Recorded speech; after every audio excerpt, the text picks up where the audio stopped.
m'appelle Sylvain, j'ai 35 ans, je suis né sous X et je suis à la recherche de ma famille biologique.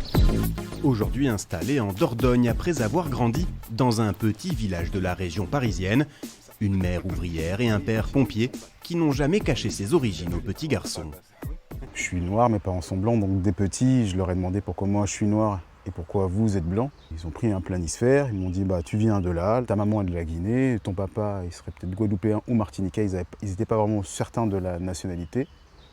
Et moi je suis parti jouer et puis c'était fini quoi. Il grandit ainsi dans l'insouciance d'une famille aimante. Mais la trentaine, la paternité d'une petite fille, et voilà que la question de ses origines se fait pressante. Sylvain se rapproche alors des services administratifs. On le voit dessus. Sylvain est un enfant né sans filiation, sa mère d'origine guinéenne, âgée de 19 ans, a ignoré sa grossesse jusqu'à son terme. Ça m'a apaisé, ça a expliqué quelque chose, de dire oui, c'est un déni de grossesse, donc elle ne savait pas que j'étais là. C'est pas comme si elle avait fait un enfant, le porter et voilà, et se dire à la fin non, j'en veux pas. Non. En découvrant ces documents, le jeune homme comprend. Il pardonne à sa mère biologique. La boîte de Pandore est ouverte.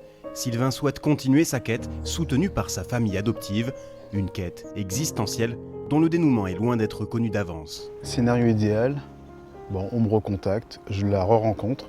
J'ai des frères et sœurs. Je suis recontacté aussi par mon père biologique. Mais ce qui compte dans cette démarche-là, c'est d'avancer vers. Vers quoi, j'en sais rien. Mais c'est d'avancer. Sylvain lance aussi des appels sur les réseaux sociaux où de nombreuses personnes touchées par son histoire s'en font l'écho. Par-delà même les mers, il l'espère, vers les Antilles ou l'Afrique.